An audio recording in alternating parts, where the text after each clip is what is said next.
नमस्कार, आप देख रहे हैं जनभावना टाइम्स और मैं हूं आपके साथ पारिजात। मध्य प्रदेश के खरगोन में रामनवमी के दिन हुई हिंसा और हनुमान जयंती पर देश की राजधानी दिल्ली के जहांगीरपुरी क्षेत्र में हिंसा पर बड़ा एक्शन लिया गया है। हिंसा के आरोपियों पर राष्ट्रीय सुरक्षा कानून यानी रासुका NSA लगा दिया गया है। खरगोन में हुई हिंसा के मामले में 2 आरोपी मोहसिन और नवाज पर NSA लगाया गया है। वहीं जहांगीरपुरी हिंसा के जिन आरोपियों पर रासुका लगी है उनमें अंसार, सलीम चिकना, इमाम शेख, दिलशाद और अहीर शामिल है। हनुमान जयंती के दिन दिल्ली के जहांगीरपुरी इलाके में हिंसा फैलाने के आरोप में गिरफ्तार इन 5 लोगों पर दिल्ली पुलिस ने राष्ट्रीय सुरक्षा कानून लगा दिया है, जिसकी बात हम कर रहे थे, रासुका अर्थात राष्ट्रीय सुरक्षा कानून। इनमें मुख्य आरोपी अंसार के अलावा सलीम चिकना, यूनुस, इमाम शेख उर्फ सोनू चिकना, दिलशाद और अहीर शामिल है। सोनू चिकना वही आरोपी है जिसे गिरफ्तार करने गई दिल्ली पुलिस पर पथराव किया गया था।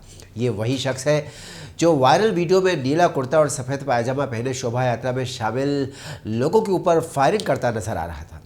जहांगीरपुरी में थाने में दर्ज FIR के अनुसार हनुमान जयंती जुलूस 16 अप्रैल को इलाके से शांतिपूर्ण तरीके से गुजर रहा था, लेकिन शाम करीब 6 बजे जब C ब्लॉक की एक मस्जिद के पास ये जुलूस पहुंचा तो अंसार अपने 4-5 साथियों के साथ वहां पहुंच गया और वे शोभा यात्रा में शामिल लोगों के साथ बहसबाजी करने लगे।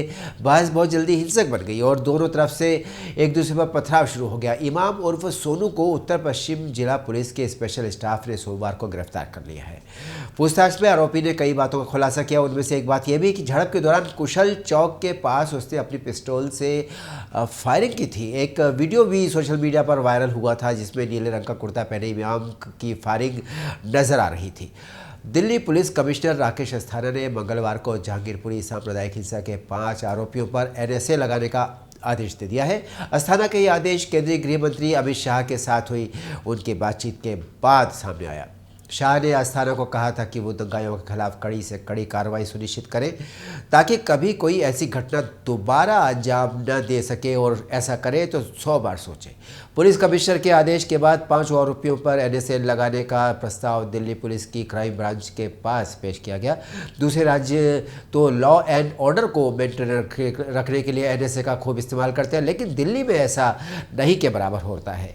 पिछली बार दिल्ली में 2009-2010 में यानी कि 11-12 साल पहले NSA लगाया गया था। दिल्ली में आमतौर पर NSA लगाने की परंपरा नहीं होती है। दरअसल दूसरे राज्यों में NSA लागू करने का अधिकार DM के पास होता है, जबकि दिल्ली में इसके लिए पुलिस कमिश्नर अधिकृत होते हैं। दिल्ली में असामाजिक तत्वों पर काबू पाने के लिए NSA की जगह पर UAPA और मकोका आदि का उपयोग किया जाता है। वहीं मध्य प्रदेश के खरगोन की बात बताएं आपको। खरगोन में हुई हिंसा मामले में पुलिस ने 2 दंगाइयों पर राष्ट्रीय सुरक्षा कानून की बड़ी कार्रवाई की है।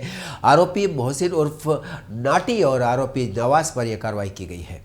खरगोन में रामनवमी के जुलूस पर पथराव, आगजनी और हिंसा के बाद 2 आरोपियों पर रासुका लगाने की बड़ी कार्रवाई की गई है और इसे बड़ा कदम माना जा रहा है। बता दें कि खरगोन मामले में अब तक कुल 153 लोगों की गिरफ्तारी हो चुकी है। खरगोन में लोगों की ज़िंदगी को पटरी पर लाने और सामान्य हालत फिर से बनाने के लिए पुलिस कड़ी मशक्कत कर रही है। हम आपको बताना चाहेंगे कि खरगोन में रामनवमी के दिन खरगोन शहर के तालाब चौक से एक जुलूस निकाला गया था। आरोप है कि इसके कुछ देर बाद ही कुछ लोगों ने पत्थरबाजी इस जुलूस पर शुरू कर दी। बीच में पुलिस ने स्थिति को काबू में करने की कोशिश की, लेकिन कुछ घंटे बाद हालात और बिगड़ गए। अब दोनों जगह हिंसा के मामलों में रासुका लगाने से अपराधियों में डर का माहौल पैदा हो गया है। इस तरह के मामलों में तो कड़ी से कड़ी सजा का प्रावधान होना ही चाहिए, ऐसा कुछ करने से पहले, ताकि अपराधी 100 बार सोचे। फिर मिलते हैं अगले अपडेट में। देखते रहिए जनभावना टाइम्स। नमस्कार।